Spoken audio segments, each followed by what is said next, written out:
Now where could my pipe be?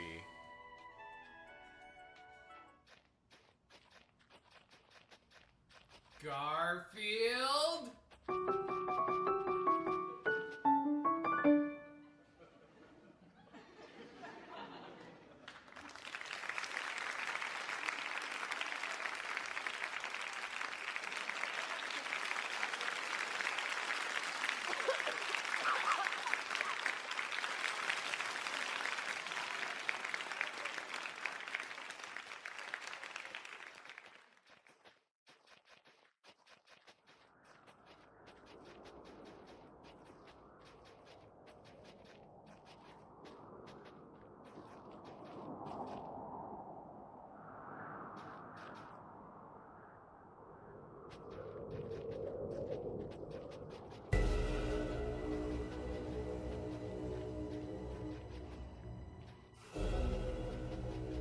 When I was 18 years old, I saw for the first time in my life, I saw a vision of clarity. I saw a comic strip, a 3-panel comic strip that, though simple as it seemed, changed me, changed my being, changed who I am, made me who I am, enlightened me. The strip, Garfield.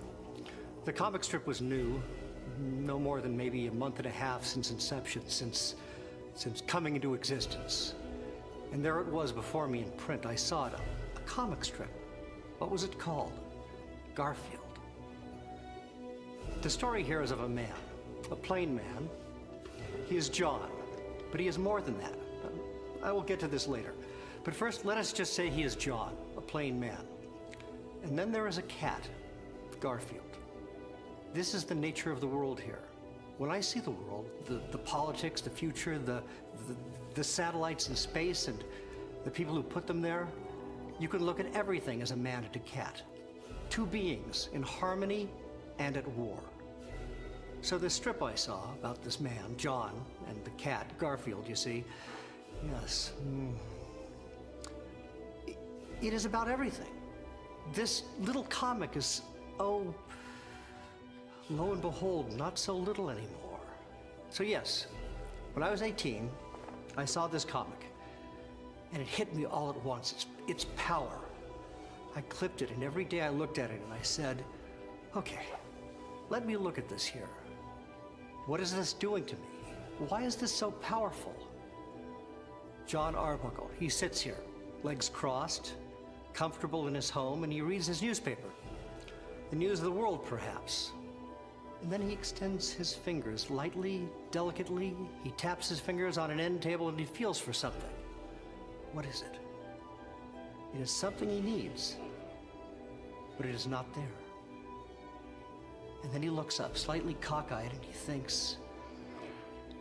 His newspaper in his lap now, and he thinks this. Now where could my pipe be?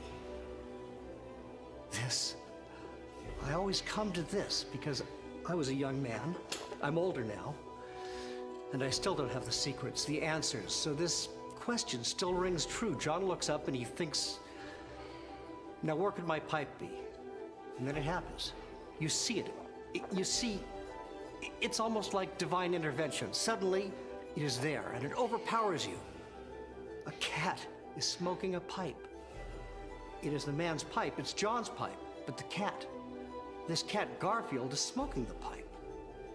And from afar and from someplace near but not clear, near but not clear, the man calls out. John calls out. He is shocked. Garfield, he shouts. Garfield, the cat's name.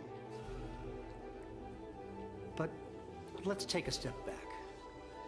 Let us examine this from all sides, all perspectives. And when I first came across this comic strip, I was at my father's house. The newspaper had arrived and I picked it up for him and brought it inside. I organized his sections for him and then, yes, the comic strips section fell out from somewhere in the middle and landed on the kitchen floor. I picked up the paper pages and saw up somewhere near the top of this strip. And just like John, I too was wearing an aquamarine shirt. So I thought, interesting. I'll have to see to this later. I snipped out the little comic and held onto it. And 5 days later, I re-examined. And it gripped me. I needed to find out more about this. The information I had was minimal, but enough. An orange cat named Garfield. Okay, that seemed to be the linchpin of this whole operation. And yes, another clue, a signature in the bottom right corner, a man's name, Jim Davis. Yes, I am onto it for sure. So, 1, Garfield, orange cat. And 2, Jim Davis, the creator of this cat. And that curiously plain man. I did not know at the time that his name was John. The strip, you see, had no mention of this man's name, and I'd never seen it before. But I had these clues. Jim Davis, Garfield. And then I saw more. I spotted the tiny copyright mark in the upper left corner. Copyright 1978 to... what is this? Copyright belongs to a Paws Incorporated. I used the local library and mail services to track down the information I was looking for. Jim Davis, a cartoonist, had created a comic strip about a cat, Garfield, and a man, John Arbuckle. Well, from that point on, I made sure I read the Garfield comic strips. But as I read each one, as each day passed, the strips seemed to resonate with me less and less.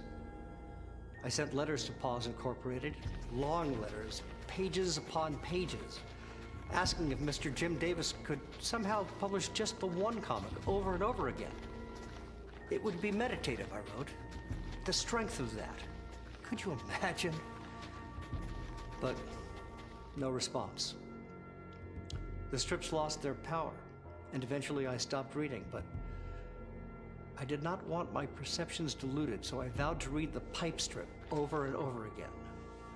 That is what I call it, the pipe strip. The pipe strip. Everything about it is perfect. I can only describe it as a miracle creation. Something came together. The elements aligned. It's like the comets, the cosmic orchestra that is up there over your head. The immense, enormous void is working all for one thing, to tell you one thing. Gas and rock and purity and nothing. I will say this. When I see the pipe strip, and I mean every single time I look at the lines, the colors, the shapes that make up the 3-panel comic, I see perfection. Do I find perfection in many things? Some things, I would say. Some things are perfect, and this is one of them. I can look at the little tuft of hair on John Arbuckle's head. It is the perfect shade. The purple pipe in Garfield's mouth. How could a mere mortal even make this? I have a theory about Jim Davis. After copious research, and yes, of course, now we have the internet and this information is all readily available, but Jim Davis, he used his life experiences to influence his comic. And like I mentioned before, none of them seem to have the weight of the pipe strip. But you have to wonder about the man who is able to even just once create the perfect form, a literally flawless execution of art, brilliance. Just isn't a word. I think there's a spiritual element at work. I've seen my share of bad times, and when you have something, well, it's just emotions and neurons in your brain, but something tells you that it's the truth, truth's radiant light. Garfield the cat? Neurons in my brain, it's harmony, you see. John and Garfield, it's truly harmony, like a continuous, looping, everlasting harmony. The lavender chair, the brown end table, the salmon-colored wall, the forest green carpet, and Garfield is hunched, perched, perhaps with the pipe stuck firmly between his jowls. His tail curls around. It's more than shapes, too, because Okay, stay with me. I've done this experiment several times. You take the strip. You trace only the basic elements. You can do anything. You can simplify the shapes down to just blobs, just outlines, but it still makes sense. You can replace the blobs with magazine cutouts of other things. Replace John Arbuckle with a car parked in a driveway sideways. Cut that out of the magazine, stick it in. Replace him there in the second panel with a food processor. Okay. And then we put a picture of the planet in the third panel over Garfield. It still works. These are universal proportions. I don't know how best to explain why it works. I've studied the pipe strip and analyzed John and Garfield's proportions against several universal mathematical constants. E, pi, the golden ratio, the Feigenbaum constants, and so on. And it's surprising, scary even, how things align. You can take just tiny pieces of the pipe strip, for instance. Take John's elbow from the second panel, and take that and project it back over John's entire shape in the second panel, and you'll see a near-perfect Fibonacci sequence emerge. It's eerie to me. It makes you wonder if you're in the presence of a deity, if there is some larger hand at work. There's no doubt in my mind that Jim Davis is a smart man.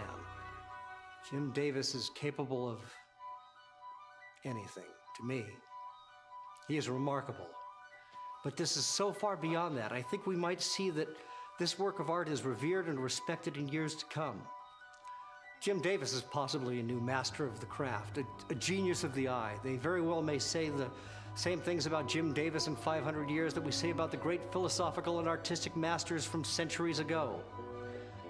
Jim Davis is a modern-day Socrates or Da Vinci, mixing both striking visual beauty with classical, daring, unheard-of intellect. Look, he combines these things to make profoundly simple expressions. This strip is his masterpiece. The pipe strip is his masterpiece. And it is a masterpiece and a marvel. I often look at Garfield's particular pose in this strip. He is poised and statuesque, and his cat stare is reminiscent of the fiery gazes often found in religious iconography. But still, his eyes are playful, lying somewhere between the solemn father's expression in Rembrandt's Return of the Prodigal Son and the coy smirk of Da Vinci's St. John the Baptist. His ears stick up, signifying a piqued readiness. It's as if he could at any moment pounce. He is, after all, a close relative and descendant of the mighty jungle cats of Africa that could leap after prey. You could see the power drawn into Garfield's hindquarters, powerful haunches indeed. The third panel. And I'm just saying this now, this is just coming to me now. The third panel of the pipe strip is essentially a microcosm for the entire strip itself. All the power dynamics, the struggle for superiority, right? Who has the pipe? Where is the pipe? All of that is drawn, built, layered into Garfield's iconic pose here. You can see it in the curl of his tail. Garfield's ear whiskers stick up on end, the smoke billows upward, drawing the eye upward, increasing scope. I'm just amazed, really, that after 33 years of reading and analyzing the same comic strip, I'm able to find new dimensions. It's a testament to the work. For 6 years, I delved into tobacco research because, can a cat smoke? This is a metaphysical question. Yes. Can any cat smoke? Do we know? Can just Garfield smoke? The research says no. Nicotine poisoning can kill animals, especially household pets. All it takes is the nicotine found in as little as a single cigarette. Surely John's pipe holds a substantial amount of tobacco. And it is true that pets living in the homes of smokers are nearly 25% more likely to develop some form of cancer, most likely due to secondhand smoke. But these are facts of smoking and its tolls on our world. But after visiting 2 tobacco processing plants in Virginia and the Philip Morris cigarette manufacturing facility, I came no closer to cracking the meaning. I was looking for any insight. A detective of a homicide case has to look at every angle, so I'm always taking apart the pipe strip. I focused on every minutia, every detail of this strip. John Arbuckle's clothing, I have replicas. I'm an expert in textiles. So you see, this smoking thing was a hang-up for me. What was the statement here? Until, and this is key, this is the breakthrough. The pipe is not a pipe, really. Obviously, there is symbolism at work here. I saw that from the beginning, and I looked at the literal aspects of the strip to gain insight into the metaphors at play. I worked at a newspaper printing press for 18 months in the late 1980s. I was learning the literal to inform the gestural, the subliteral, the in-between. John reading the newspaper means so much more than just John reading the newspaper. But how could you ever hope to decipher the puzzle without knowing everything there is to know about newspapers? Okay, for example, John holds his paper up with his left hand, thumb gripping the interior. I learned that this particular grip here is the newspaper grip of 19th century aristocrats. And this aristocrat grip was a point of contention that influenced the decision to move forward with prohibition in the United States in the early 20th century. So John's hand position is much more than that. It is a comment on class war and the resulting reactionary culture. But I didn't know about the aristocratic newspaper grip until I came across some microfiche archives at the printing press. It's about information. You have to take it apart. And the breakthrough on a smoking cat came late. Just 8 years ago, actually. A smoking cat is an industry term. It's what the smoking industry calls a tattletale teenager who tells on his friends after they've all tried smoking for the first time. And it is actually a foreign translation, bastardization of the term smoking rat. But the phrase was confused when secret documents went back and forth between China and America. These documents are still secret. And the only reason I know about the term is because I know a man, my friend, let's call him Timothy. Yes, it's a fake name for his protection. Timothy worked for Philip Morris for 16 years, and he had seen the documents. When he told me, it was an aha moment. And he said, but how? How could this cartoonist, Jim Davis, know about this obscure term from the mid-70s used exclusively by a few cigarette companies? This is still a mystery to me. But I connect the dots by noting Jim Davis's childhood experiences on a farm. He must have seen something. What could it be? Timothy went on to tell me there was one particular smoking cat, a boy from, yes, Indiana. A boy named Ernie Barguckle, who became a thorn in the side of the tobacco companies for a couple years. He did more than tattle to his parents. He and his family took legal action, and they eventually received a huge settlement payout. But that name is too similar. Ernie Barguckle. John Arbuckle. Jim Davis must have used this. But there's more here. Ernie Barguckle spent nearly half that settlement money on experimental medical procedures to cure his impotence. He was impotent. So he was a smoking cat with a metaphorical pipe that did not work. Are you starting to see the layers here? This is exciting stuff. You start to get a whole picture here, and it informs the work. It's just remarkable. Jim Davis took these raw ideas, these pieces, and he transformed them into smart social commentary that is also ravishingly beautiful. I have cried. I've cried, I've cried, I've cried over this piece. It just gets into my soul. I try to explain this to people. I have the newspaper articles about Ernie Barguckle. People have fought me on this. They don't see it, or they are close-minded. How can a comic strip about a cat smoking a pipe mean any more than that? But it is more. And when I feel spiritual or start to think existentially, I still see this comic. Here is something from 1981 that I wrote in thinking about the implications of this strip. This is just an excerpt here. There's more before and after, but this part is the essence to me. If a comic about a cat smoking a pipe can be the only thing in the universe, then maybe this is the strongest evidence for that.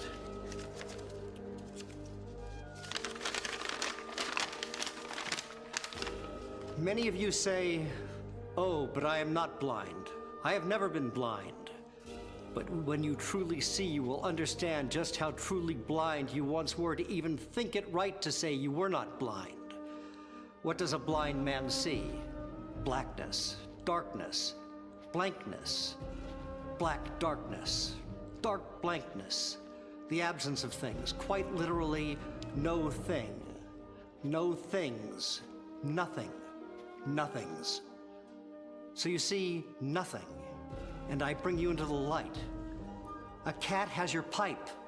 You've been blind, do you understand this? The cat has your pipe. You can't fully immerse yourself. You don't have the light. You don't have the radiance, the radical light, the radically radiant light of truth and truth's belonging love and nature of light and loving, truthful radiance. So don't be bold and make bold statements. I know of you. The cat has your pipe. The cat has your pipe. Remember that. That writing, well, it's kind of rough. Kind of an early 80s feel. And I see that, but I'm still proud of it. Sometimes I imagine that it is the editorial column in the newspaper John Arbuckle is reading. It's an exercise in recursion. It's like a vortex opens up. It's like you hold two mirrors up to each other. One is reality and the other is a cartoon strip. Let's see here. Oh yes, I must bring this up because I think surely Jim Davis is again speaking on multiple levels by including the details set before us in the comic. Notice the glimpse of John Arbuckle's foot in the first panel. The size of the shoe would indicate that maybe the man just has small feet. But a deeper investigation takes us to the foot-binding rituals of certain Asian cultures. Inflicted usually on women for the desire of men, this practice was incredibly painful and crippling. Aha! Mr. Davis is here presenting us with a man, or rather, man, who engages in foot-binding, a body modification for women on top of being without his pipe or impotent. This is a man facing extreme inner turmoil. The panels tell that story subconsciously. Notice the background wall shading of the first panel points inward toward John in the second panel. And the sharp, tapered end of the purple pipe in the third frame also points at John in the second panel, inward. The eye is drawn to the center panel. You can connect these points and draw a triangle across the panels, and this triangle will align with the reoriented points of John's collar. This is majestic artwork. And to uncover this hidden order is bliss like I've never known. Comfort in an empty world. I can't help but read the thought bubble again and again. Now where could my pipe be? Now where could my pipe be? It is a profound question. Why am I here? What is my purpose? It is reflection and self-examination here. It is facing the dust, the misery of a cold, careless universe. You can feel the weight of it. Now where could my pipe be? One imagines the author Jim Davis nearly teetering on the edge of insanity. His rationality, his lucidity hovering over the void, and he seeks the truth. You can see it in the line quality of the drawings, the thoughtful, controlled outlines mixed with the occasional chaotic scribbles that lurk in the shadows and Garfield's dark stripes. It's almost as if Garfield is chaos himself. Yes, he is the embodiment of chaos, disorder, hatred, fear, thievery, death, destruction, desolation. These are the things Garfield represents. He stole the pipe. He sits with his back to John Garfield. Garfield, this chaos cat Garfield, has turned his back on everything, everyone. One recalls the great existential forces in literature. Camus, Meursault, Kafka's Gregor Samsa, or Sartre's Antoine Roquentin. Garfield the cat sees the hopelessness of life, which, Yes. This is why Jim Davis has chosen smoking. It represents a recklessness, a disregard for what some would define as the beauty of life. Garfield may die from the nicotine. He may not. He defies life. He sits defiant, saying nothing, but looking as if he could say, "Then let me die."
It does not matter.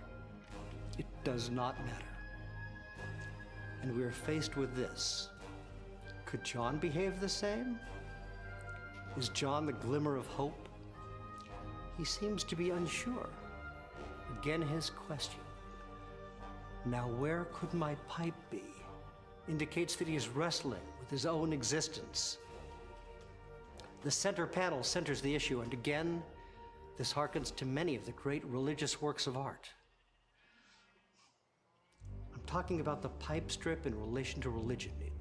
It's interesting to assign the roles of God and anti-God, or as many know him to be, the devil, or on a much larger scale, simply the forces of good and evil. Garfield, the thief cat, evil and malicious. He is the devil, placed to the right. And note the two forms of John. The John on the left, still innocent, still draped in the delight of the lack of knowledge. He is the humans in the Garden of Eden. He feels for his pipe, but he has yet to eat from the tree. And Garfield, the sinister serpent. And notice how Jim Davis has framed this. The center John is locked in a struggle between his innocence and knowledge of the truth, knowledge of the existence of evil. It is stunning. The great struggle, the struggle that transcends time. And Jim Davis floats over all of this as creator, God of sorts, in his own right. And he presents this cautionary message to us all. It is as if he is speaking from high, and he is saying unto our awaiting ears, where will you be when the cat reveals himself? I can tell you where you'll be. You will have a choice.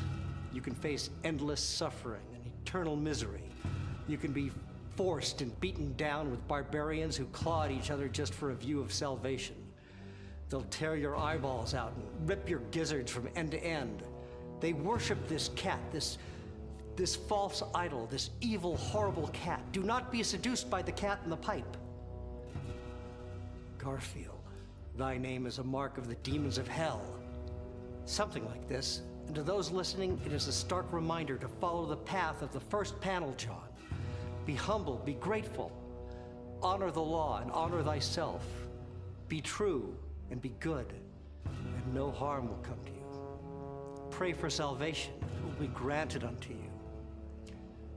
Be like John Arbuckle as he lowers his head. Be like John Arbuckle as he lowers his paper, as he turns his head. Bow with John Arbuckle and praise unto the creator, Jim Davis, and banish Demon Garfield from your life. So what is all this? What am I saying? Aha. What does all this mean?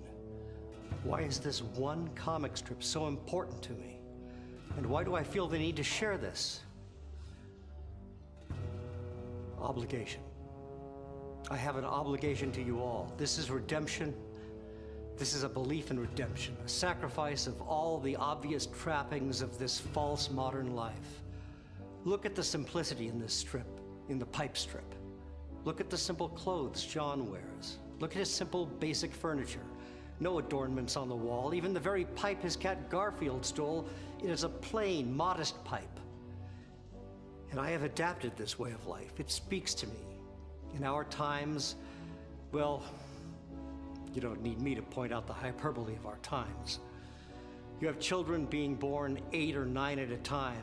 You have more money spent on a single Hollywood movie than some nations can spend feeding their starving people. Torture, distrust. Look around you, it's overwhelming. What can you contribute? And every day I look in the mirror and I hold this comic up to the mirror and I look into the mirror and at this little comic strip. Be humble, be thankful. It is a reminder. Be respectful. You are a statue. You are fragile. And when you break, when you shatter, where will those pieces go? Ask, ask, ask, ask this question. Will you ask? Humankind is only as great as you. You, the individual. It begins and ends with you. You must treat this expedition, this search, this life with a reverence and intensity found only in the smallest sticks, the littlest leaf, the tiniest stone, the most minuscule grain of sand on a beach of billions. This is the secret. Do you want the pipe? Do you want to know where the pipe has gone? You ask yourself. You ask. You ask. You ask. Now where could my pipe be?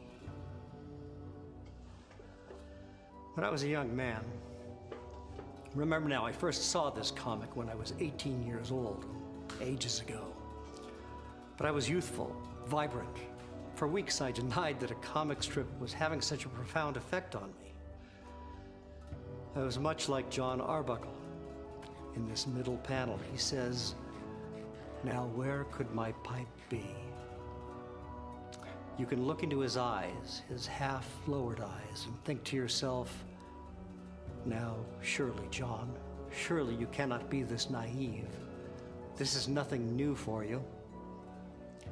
And if you've read more of the Garfield comic strips by Jim Davis, you'd understand what I am saying now. Garfield the cat does things like this all the time. He will take things from John, food, items, anything. This is his very nature.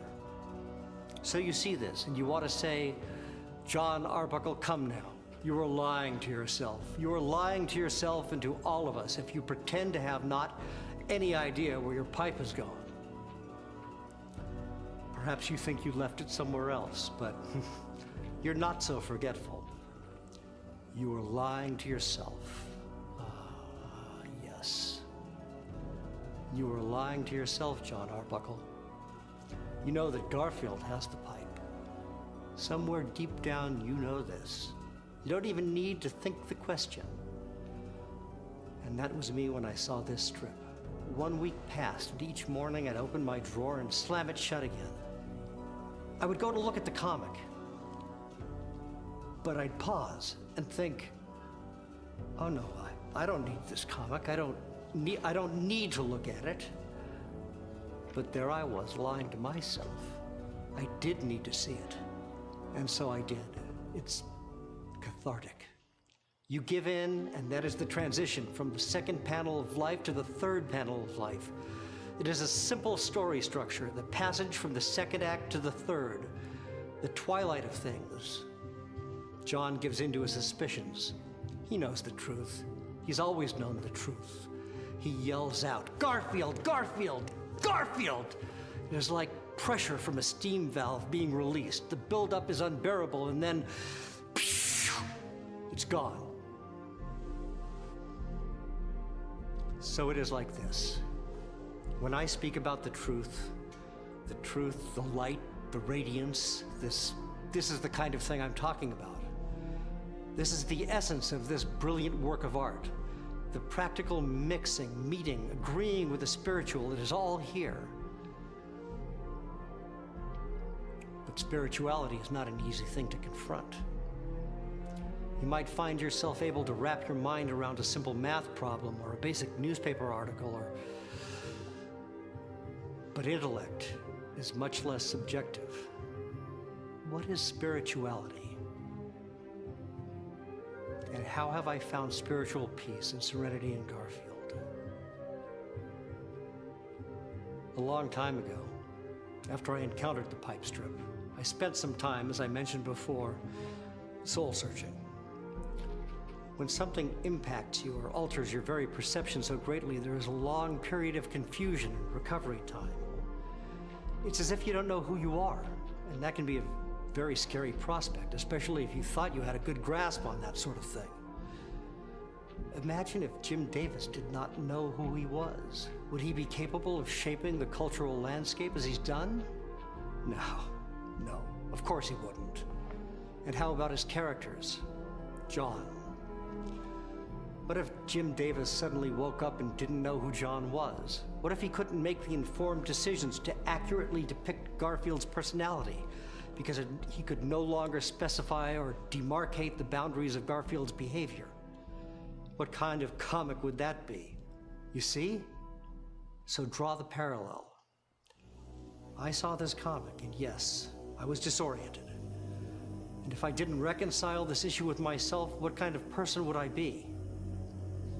Undoubtedly dire circumstances, but remember, this was not a math problem. This was not an article. This was not something I could just figure out. And as skeptical as I was, I realized that faith and spirituality were avenues that required exploring. At first, I tried long nights reading Garfield by candlelight or aromatic meditation settings while thinking of Garfield, but nothing snapped. Nothing clicked. I still felt lost. But I kept it up. I hired a shaman and a young personal yogi, Sikh guru, Avram Dav Singh Sahib. I pushed and pushed, determined to find myself. And then a miracle happened. Upon retrieving my morning paper to clip the Garfield comic, I noticed a young girl selling lemonade 2 houses down. She sat occupied at her stand. She had no customers in sight, so I approached and saw that she was coloring. I looked at her drawing. 3 rectangular boxes, a man in a blue shirt, an orange cat. I knew what this was. Even in her crude scribbles, I knew exactly what this was. She was drawing a Garfield comic. I looked at her words and I saw that in her strip, John asked Garfield to retrieve a newspaper. Funny, since I've done just that for myself. Garfield is sarcastic, but agrees to it. He returns and calls John Sahib. John exclaims that the paper is all chewed up, but then Garfield says, and I quote, Sahib asks fish, paper is wet. Sahib asks cat, paper is holy. I remember the words and ran back to my house. I thought, how odd that Sahib shows up in the strip, and my spiritual advisor's name is Avram Dav Singh Sahib. Coincidence, surely, but nonetheless, I spent the next 16 hours poring through my clipped Garfield comics, looking for the strip this young girl had been coloring. I couldn't find it. And I eventually fell asleep right on my kitchen table. The next morning, I retrieved my paper again and I clipped the Garfield comic. The date was July 12th, 1983, and there it was. The Sahib strip in all its glory. The girl had been drawing the next day's strip. Well, I ran right out of my house. I ran back to where she was, but she was gone, and in place of the lemonade stand was a for sale sign. They'd moved out. I rushed back to my house to call Avram, but I was informed that he'd moved away as well. I reeled for several hours, then it all connected for me. It was meant to be. It was meant to be this way. Jim Davis, John, Garfield. It was always meant to be this way for me. They move to the forefront and everything else fades away. Everything else, the girl, the lemonade stand, Avram's Dav Singh Sahib, it all existed to show me the way, and when I'd found the way, everything else melted away. It was a beautiful miracle. And it's July 1978, the day I first saw the pipe strip. It was the first day of my life, and that day, July 12, 1983, was the second day of my life. I've never looked back. Garfield has transformed me, and I am a man born anew because of Garfield. When I was in my mid-30s, I was interviewed for a documentary. It was a documentary on the subject of cat behavior. Now, I have had cats my whole life. I have 3 cats now, and at the time of this documentary interview, I had 4 cats. I sat down for the interview and was joined by a veterinarian who specialized in feline. Dr. Carolyn Wilmans was her name, I believe. And the doctor discussed color blindness in animals and how it affects their behavior. She specifically brought up the fact that cats are red-green colorblind. They can see colors, but they can't tell the difference between red and green. And look at the color choice in this strip here. Garfield sits on a green floor behind a pinkish red wall. I heard this and I immediately pulled a copy of the comic from my wallet to show to the doctor. I moved so fast, I'm sure I nearly scared her. I pointed at the paper and said, like this, look at this here, this cat, Garfield, he's colorblind, he must be. That must be the answer here. Like this.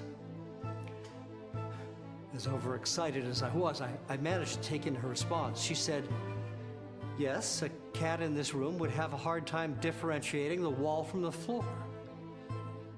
Add to that cat's known spatial confusion, and you have the makings of a cat rage room.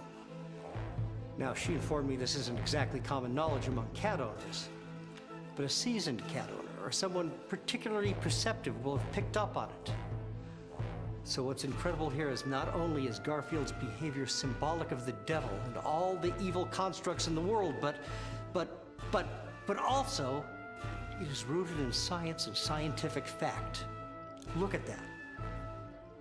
You cannot spell fact without cat. Just a little joke there. Just some wordplay, but getting back on track.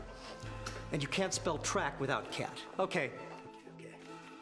I digress. I gotcha. Enough kidding around. It is established here that Garfield is in a rage, an ultimate rage of fury and hatred caused by colorblindness. We know the what, we know the why, but let us examine the how. The how of his rage is particularly interesting here. We've looked at his posture and called it powerful, in control, statuesque, etc., etc. Composed rage. It's peculiar, and I've talked to a number of psychologists and psychiatrists and even a couple of anger management therapists about this concept. Could we see the same kind of behavior in a human? Is Garfield representative of something more specific than just chaos and rage? Deciphering this is going to take some perseverance for sure. The psychologist pointed to a phenomenon in humans, and yes, I believe one of the anger management counselors brought it up as well. The idea that people oftentimes will bottle their rage. Garfield the cat here, well, he could be bottling his anger inside, shoving it deep into his cat gut to ignore and deal with at a later time. Well, no, that's not exactly right. Garfield has already acted out. He's already stolen the pipe. He's smoking the pipe. He's already dealt with his anger. He's already lashed out. So psychologically, what is going on here? What is this cat doing, and how does it impact his owner, John Arbuckle, psychologically? Well, Garfield is angry. He is acting on his anger. But is this passive anger or aggressive anger? Passive. It is passive because if Garfield has a problem with John specifically, he's choosing a passive way of dealing with that problem. He's not confronted John and said, "John, I have a problem with the way you've decorated this room. As a cat, I am colorblind, and this sends me into a rage. You've created a rage room for me here, and I don't like it. I want you to change it." Instead of that confrontational approach, though, Garfield has chosen to steal John's pipe. And that in turn angers John. But John decides to be aggressively angry and yell at Garfield. So now instead of a calm conversation between two respectful parties, you have two heated, angry individuals, each with a problem and no direct line to solving it. The layered emotions here tell a story with tight, focused brevity that would make Hemingway weep. This is an entire drama in just 3 panels, people. But let's not be remiss and miss the humor of the situation, the absurdity of it all. For certainly there is a reason the visual shorthand for drama includes both a crying mask and a laughing mask. Comedy and tragedy complement each other and meld together to create drama. Tension, the height of humanity, the peak of art that reflects back to us our own condition. And here, in its basest form, we can laugh at this comic, yes, comic, in which a cat smokes a pipe. When is the last time you've seen such a thing in your life? Never, I presume. I certainly never have. The Greek muse Thalia's presence is strong in this work of art here. Comedy, it is comedy. And if you look at the structure again, you'll see this perfect form of thirds works magically for the transmission of, yes, a joke. The joke is as old as time. Even cavemen told jokes. And the joke here is that John has lost his pipe. Well, he thinks he has. But lo and behold, it is the cat Garfield who has the pipe. Surprise, surprise, the cat is smoking. Again, the transition from setup to punchline takes place between the second and third panels. But make no mistake, the comic is more than just a comic. Yes, it is funny, of course it is. It is operating at the height of sophisticated humor on par with any of Shakespeare's piercing wit. On the one hand, Garfield the comic with John the man, humor is art. The other hand, Garfield comic with John the man, stirring, no, riveting, drama. As with everything, it is tension and release, tension and release, a cycle. I keep returning to this idea because it is so omnipresent. Yes, you could, and yes, I have done this on more than one occasion. You could print this comic strip on a giant piece of paper. The dimensions would be something like 34 inches by 11 inches. Now tape the ends together with the comic facing inward. Stick your head in the middle of this Garfield comic loop and read. Start at the first panel. John is reading the newspaper. He feels for something on the end table. Second panel, he sets the newspaper down. Something is not right.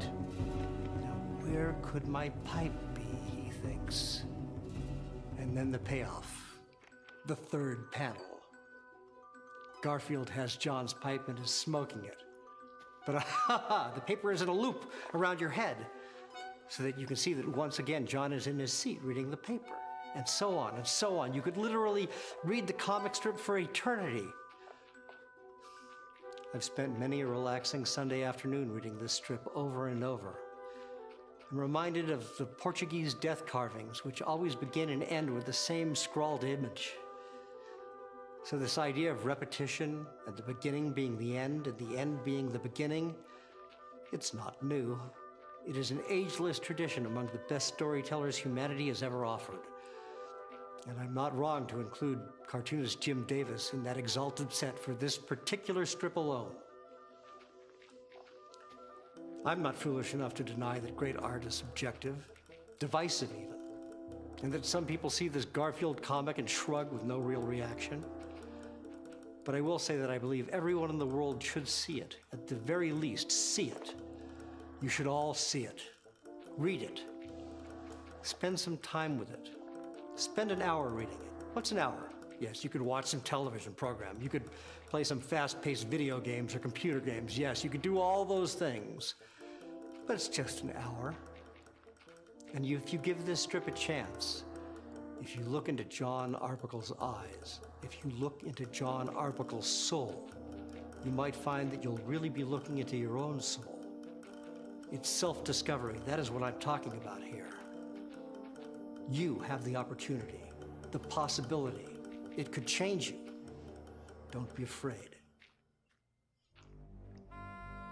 You know, just last week I was eating lunch near the municipal court, like I do every Thursday, and there was a plumbing van parked out in front, and a man, a plumber, would step out from the court and retrieve something from his van every so often. A few times this happened. I thought nothing of it, just a plumber doing some work at the municipal court.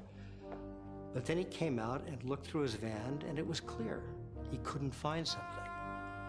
I noticed and thought, well, that's sort of similar to the Garfield comic in a way. Someone looks for something, can't find it. But yes, that probably happens billions of times a day around the world. But then this plumber put his hands on his hips. Then he scratched his head and he said aloud, "Now where could my pipe wrench be?" Well, at this, I leaped off the bench. Sandwich still in hand, and I rushed over. I shouted, "What was that you said?" He looked at me and said, "What?" "I can't find my pipe wrench." And I said, No, say it like how you just said it." He scratched his head and repeated, "Now where could my pipe wrench be?" I slapped him on the back and said, "Garfield!" He looked so confused, so I said it again. Then I said, "Your orange cat took it." And I laughed and laughed. And he smiled and went back into the courtroom. I walked away knowing that the plumber and I, two complete strangers, bonded over this Garfield comic. You see, life imitates art and becomes a common ground.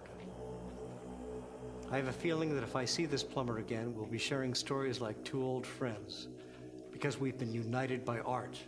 We have a common love for Jim Davis and his characters, his writings, the humor, the drama, that rascal Garfield the cat. Oh, and by the way, if you're wondering what I was having for lunch that day, it was a ham sandwich with an apple and potato chips in a bag. I had a soda as well.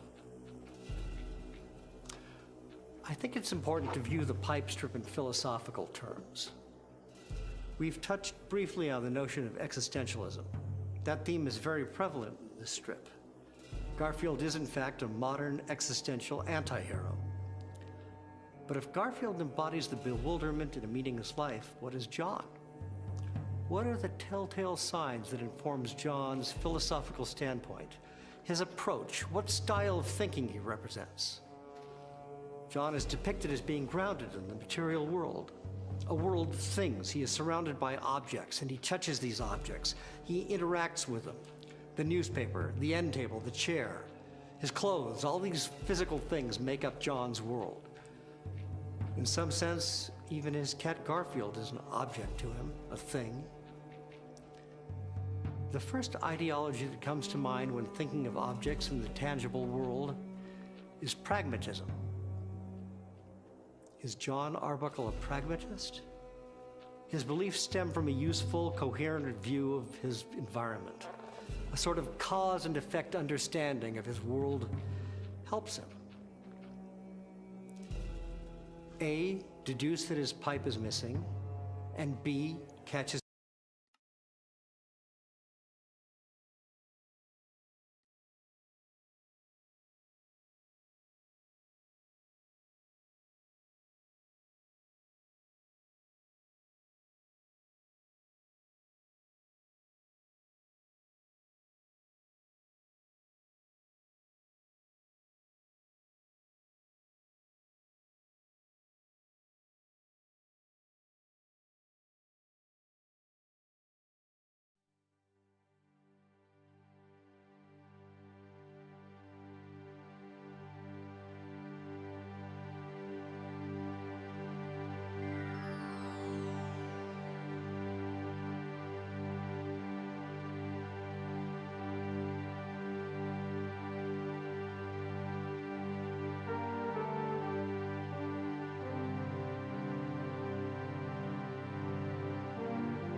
Cat Garfield using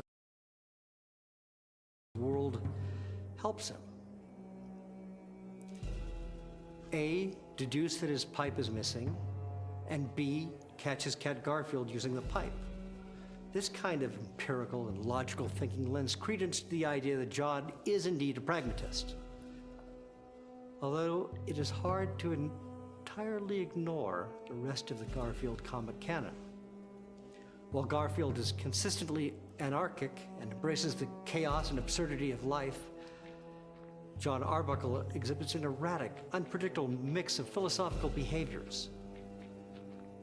At times he is borderline, delusional, an idealist, an almost slap-happy version of Don Quixote. Other moments he is rigid, nearly to the point of being obsessive, somewhat like a structuralist, and certainly has streaks of sarcasm and negativity that might classify him as a skeptic. But isn't there some universal truth in this approach? How can any one man, how can John Arbuckle be just one thing? How can any of us be just one thing? We're an amalgamation of ideas and emotions, conducts and functions, thoughts and feelings. John Arbuckle may very well inhabit tenets of nearly every major philosophical tract known to man. We all might. Characters are reduced to make them recognizable, definable. A story needs a good guy, a story needs a bad guy. But rarely is one person defined in such black and white terms. Even Garfield, with all his bad behavior, Machiavellian motivation, and general ne'er-do-well attitude, can be kind and thoughtful. You just have to find that rare strip. Speaking philosophically about the entire Garfield franchise, it's an incredibly accurate depiction of life. Its bold lines and bright colors are merely a facade, a red herring, a lie. This cartoon is not a cartoon at all. It is not caricature. It is not caricature despite adopting caricature as its visual style and tone. But I don't really like to speak in broad, sweeping generalizations about Garfield. The comic has been running for over 30 years, and to try and boil that all down is just, well, it's impossible. I think the only way, and any historian worth his salt will agree with me, is to look at individual moments, isolated instances, single comic strips. Can I discuss this one strip in the context of the entire run of Garfield? Yes, I do that just as a film historian might analyze one movie in relation to the history of all movies, or a war enthusiast might look at a single battle's impact on an entire war. The pipe strip is just an instance in lives of John Garfield. Perhaps John is not a pragmatist at all. Let's look at this again. Maybe John is exhibiting the traits of a rationalist thinker. His question, "Now where could my pipe be?" is a clue that his thought process stems from the early rationalist questions posed by René Descartes. The well-known quote, "I think, therefore I am," attributed to Descartes is applicable. Another close look at the strip, and we see that Jim Davis chose to draw John thinking his question. "Now where could my pipe be?" John does not speak this question aloud. So Jim Davis is also exploring the mind-body duality. John's question operates on the level of a literal question, but it also examines the nature of reality. Jim Davis's epistemological approach tells us something about the human condition. John's thoughts remain the focal point of this strip. The comic is quite literally centered around his thought. Now where could my pipe be? This is his reality. This is where cognition and the power and function of the mind take over. As Plato believed, the body is just a shell for John Arbuckle. Yes, he can use his physical body to read his paper or cross his legs, but these inputs of touch, sight, hearing, etc., these senses are the triggers of the mind. As we see here, the mind is something greater. It is the originator of ideas, and ideas are forever, immortal. Immortality through thought, a major theme in literature and philosophy. And isn't that what Mr. Jim Davis himself has achieved? Will he live forever? The universe will continue to spread and spread outward, and entropy will turn a chaotic infinity into a homogeneous, controlled system. This will take billions of years, and in that time, humans will push technology to heights we can't imagine. We'll explore and inhabit space and occupy more and more of the universe, just as time allowed our ancestors to multiply in numbers and populate more and more of the Earth. And as the specific people come and go, their physical bodies will be born and grow and die, but their thoughts will remain. And Jim Davis's comics, his glorious Garfield comics, are recorded ideas of his that will still be here. Even when the Earth is no longer inhabitable, and humanity has long since moved away to bigger planets, they'll carry with them a record we all keep. Mark my words. And look at what we've started. What is the internet? What is the online world if not a record, a never-ending feed of ideas, immortal ideas, forever placed in the ether of dualism? What is an idea? And where does it live? And how does it manifest itself? Can it live forever? Will it live forever outside of these physical husks of ours, our bodies? And John Arbuckle and Garfield started merely as thoughts, and they've become so much more. That old cliche rings true. They've taken on a life of their own. And life may not be what we think. Life brings to mind beating heart, breathing lungs, blinking eyes. But the real life is in our imaginations. And who better embodies the definition of imagination if not a simple man, a cartoonist who puts his ideas to paper so they may live on, that our children, and our children's children, and their children's children's children can access the wealth of ideas that have accumulated thus far. They will plug themselves into an information grid and they will have access. They will read every Garfield comic. 80,000 years from now, a child will see simple John Arbuckle reading a newspaper. He will feel around for something, but that something is not there. He will lift his head and think, now where could my pipe be? And Garfield will be smoking the pipe. And John will yell, Garfield! And what then? 80,000 years from now? The child reading this comic will smile. And that smile will transcend space and time and the physical limitations of this existence, whatever it may be. However many dimensions exist, there will always be Garfield. And there will always be its creator. Jim Davis.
I think I'll put that dog's lights out.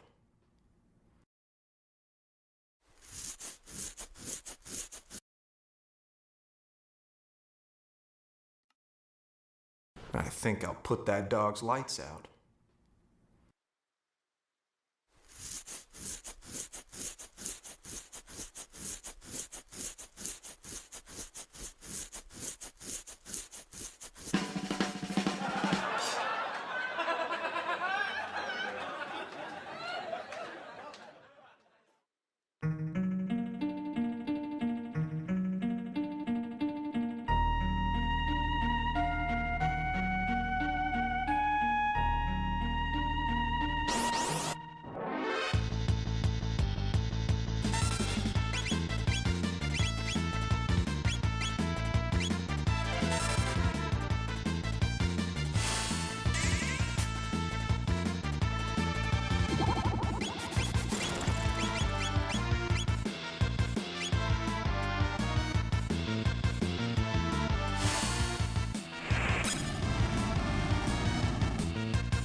Every day it's the same boring food, same boring people, same boring routine.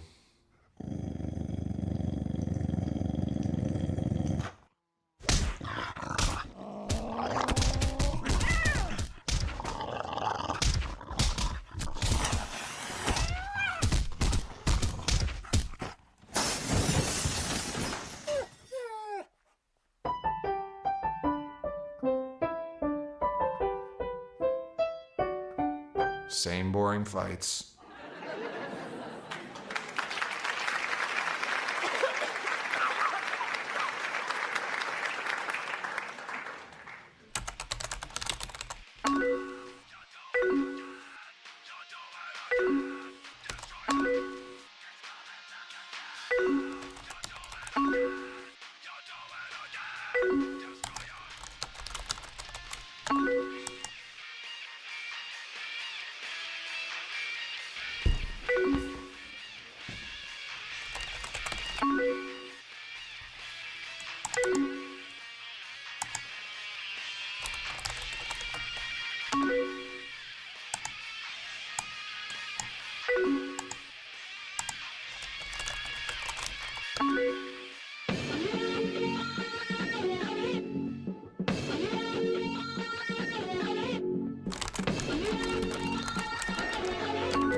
Dum dee dum dum dee dee, la la la la. Hello? Oh, hi. Got a little too into the hold song.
I'm not tying John's shoelaces together anymore. It's too dull. Mr. Funny Man. I'm forging new frontiers.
Your order has been processed. Thank you. www.dingleball.com.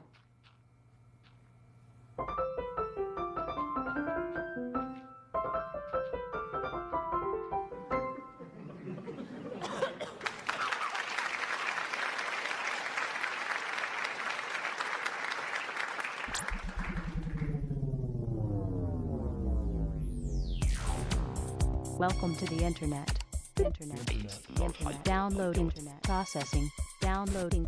Process. Dog. Dog. Dog. Dog. I program my home computer. Beam myself into the future. Warning. The dog is shopping online. Please confirm digital payment transfer to website URL www.dingleball.com. Yeah, hi. I think there's been some unauthorized activity on my credit card. I see a charge for $79 to dingleball.com. That wasn't me. Thank you. Your payment has been approved. www.dingleball.com. Subscribe to DSL. Reboot your email. Install a window. Replace your mouse. I program my home computer. For the funniest comics in the world, visit www.garfield.com.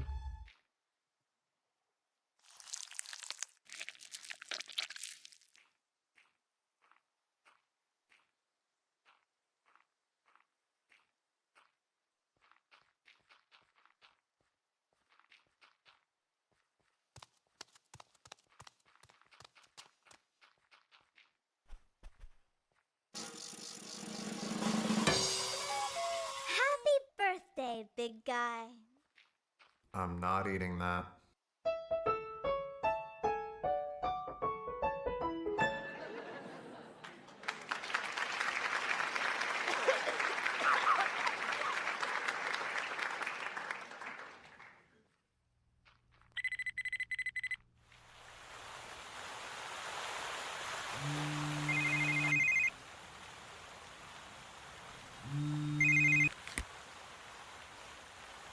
Yeah, Happy birthday, big guy. I ain't eating that.